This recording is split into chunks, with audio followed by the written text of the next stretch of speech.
Hi, good morning everyone. So this is the almirah which I painted. अभी तो सुबह के टाइम पे अच्छी लग रही है, but otherwise if you go close and have a look, it's kind of little messy. Anyways, this is my craft room and this is another almirah in my craft room. और ये सारा mess है जो मुझे clean करना है और ये मेरी क्राफ्ट टेबल है जो अगेन बहुत मेसी है. So the whole purpose of cleaning the craft room, मैं बहुत जल्दी डीमोटिवेटेड हो जाती हूँ whenever I am cleaning. तो इसी बहाने मैं मोटिवेटेड रहूँगी और I clean, I show before how it was and after sorting out everything. कौन कौन सी चीज़ें हम लोग यूज़ कर सकते हैं, कैसे कर सकते हैं, कहाँ कर सकते हैं. तो I think so it's gonna be exciting. So let's start with the first section, which is this. Now in this section you can see food containers, then there's curd boxes, and these are some packaging boxes. You will see a lot of such boxes because I really believe in recycling.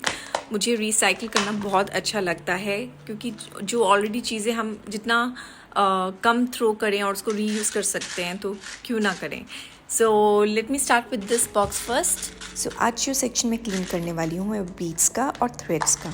और आप देख सकते हैं कि ये जो white box है ये थोड़ा ओल्ड सा हो गया है and it also doesn't lock properly. So I am transferring these beads to this container.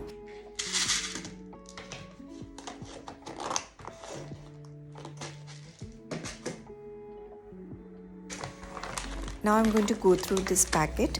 और इस पैकेट में random stuff है like these are floral sticky beads, silver and golden.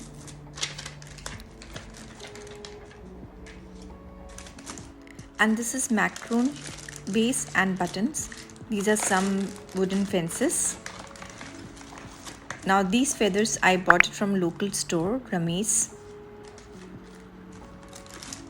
Some more. And black and white.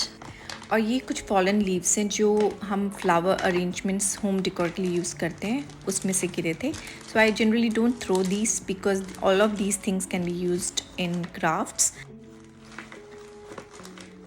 Feathers can be used in kids craft or dream catchers, and these fences can be used for some 3D projects.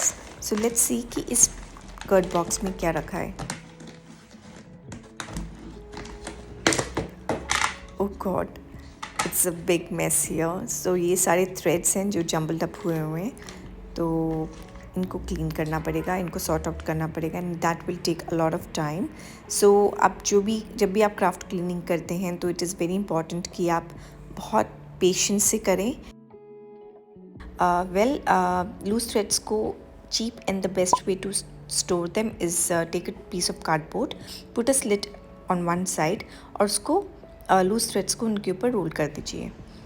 So you can see the lot is well cleaned. जो needles हैं या जो spool है threads के वो अलग हैं, loose threads अलग हैं, बटन्स अलग हैं. So this is how the loose thread has been wrapped on the cardboard. It's not like I can't invest, it's like I don't wish to invest because हमारे पास घर पे ही कुछ ऐसी चीज़ें होती हैं जो हम रीयूज़ कर सकते हैं, सच एज़ दीज कार्डबोर्ड्स. और ये कार्डबोर्ड्स मुझे कार्टन्स से मिले हैं जो कार्टन्स पैकेजिंग में आते हैं. Now these are buttons and ये जो बटन्स फेदर्स के साथ ये बटन्स और मैक्रोन बेस जो हैं वो मैं थ्रेड के साथ रखूँगी.